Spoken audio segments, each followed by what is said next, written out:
Airstrike occurred in the Nangarhar province of Afghanistan. I can confirm, as more information has come in, that 2 high-profile ISIS targets were killed and 1 was wounded. And we know of 0 civilian casualties. Without specifying any future plans, I will say that we will continue to have the ability to defend ourselves and to leverage over-the-horizon capability to conduct counter-terrorism operations as needed. We continue to evacuate American citizens and vulnerable Afghans out of Kabul. In fact, there are approximately 1,400 individuals at the Kabul airport who have been screened and manifested for flights today. As I said yesterday, we have the ability to include evacuees on military airlift out of Afghanistan until the very end. This is a massive military, diplomatic, security, and humanitarian undertaking for the United States and our allies. And so I'll give you a specific update of the last 24. Yesterday, 32 U.S. military aircraft, 27 C-17s, and 5 C-130s departed with approximately 4,000 personnel. Combined with 34 coalition aircraft departures, an additional 2,800 personnel left Kabul for various intermediate staging bases. 66 flights left out of Kabul yesterday in that 24-hour period, with 6,800 evacuees. Today I can report an updated total evacuation that is more than 117,000, the vast majority of which are Afghans. Of this total number, approximately 5,400 are American citizens. This is an incredible number of people who are now safer thanks to the heroism of the young men and women who are putting their lives on the line each day to evacuate American and vulnerable Afghans out of Kabul. Threats to our forces and to this operation remain real and significant. I'm sure you can appreciate that. And now, as the military mission begins to end in Kabul, thousands of service members are working across the globe and within the United States to complete this incredibly important mission. Out of the EUCOM AOR, 6 flights will transport about 2,000 Afghans to the United States. Since August 20th, the EUCOM AOR has received nearly 30,000 vulnerable Afghans and evacuees. A good example of how we're building out capacity as we execute this incredibly important mission, a flight from Italy will fly to Philadelphia International Airport, the 2nd U.S. onward location to receive flights. As NORTHCOM Commander General Van Herk said in his brief yesterday, our total capacity across multiple U.S. installations is approximately 21,000 and growing. We're steadily working to increase the capacity to 50,000 by September 15th.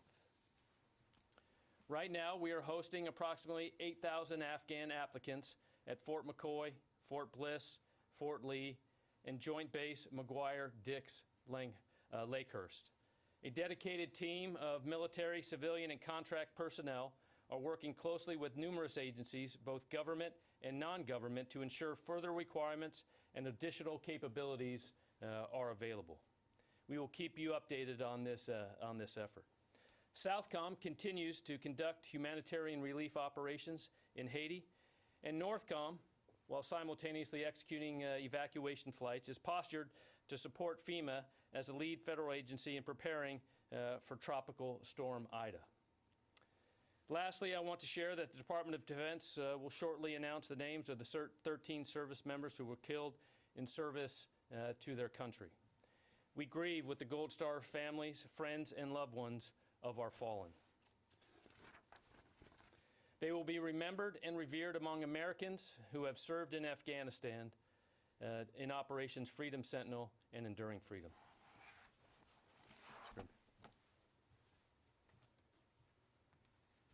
Okay, I don't have anything to add, so we'll go right to questions. Bob. Thank you, John. A couple questions on the strike last night in Afghanistan. General Taylor just said that 2 high-profile targets were killed and 1 wounded. The initial announcements, I think, said 1. Yep. This was all the same strike? Was it a single strike? And can you explain any more about whether these individuals were directly involved in the Thursday bombing at Kabul airport? So it was, without getting into too much tactical detail in terms of munitions used, I would tell you it was a single mission. And to get these targets, and as the assessments and information flowed over time, we were able to recognize that another was killed as well, and one wounded. So, I mean, battle damage assessment, as you know, sometimes takes time. Information comes in. As we have more clarity, we wanted to be transparent about that. But the planner, facilitator description, does that mean they were involved directly in the Kabul airport attack? They were ISIS-K planners and facilitators, and that's enough reason they're alone. I won't speak to the details of these individuals or what their specific roles might be, but as the general said, we have the ability and the means to carry out over-the-horizon counterterrorism capabilities, and we're going to defend ourselves. And I think I'll just leave it at that. Thank you. I'd like to ask you another question about the airport situation at the moment. Yeah.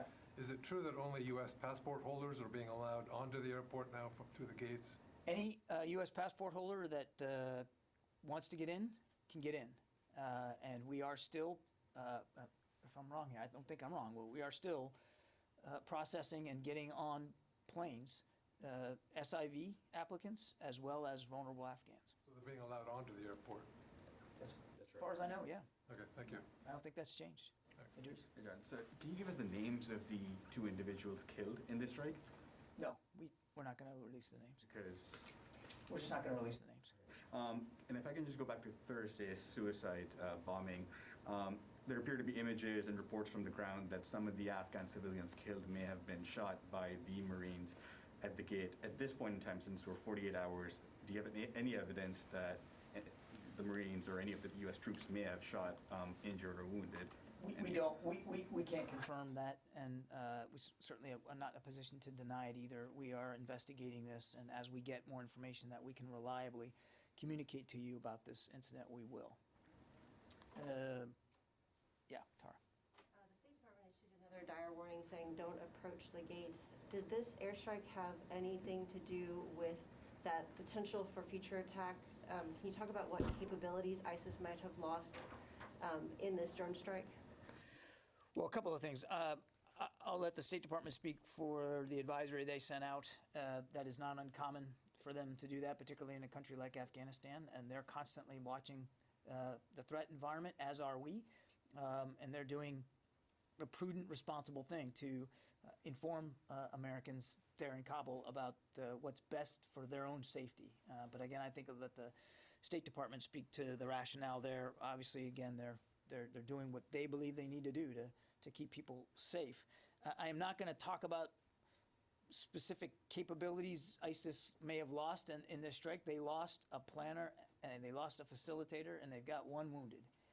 And the fact that two of these individuals are no longer walking on the face of the earth, that's a good thing. It's a good thing for the people of Afghanistan. It's a good thing for our troops and our forces at that airfield, and I think I'm just going to leave it there. And to follow up, can you discuss the level of threat right now at the airport? We've seen a number of the allies bring their evacuation operations to a close early. Will the U.S. still stay there through the 31st? We are going to complete this mission by the end of the month. We've said that. Nothing has changed about the timeline for us, and we will do this in as safe and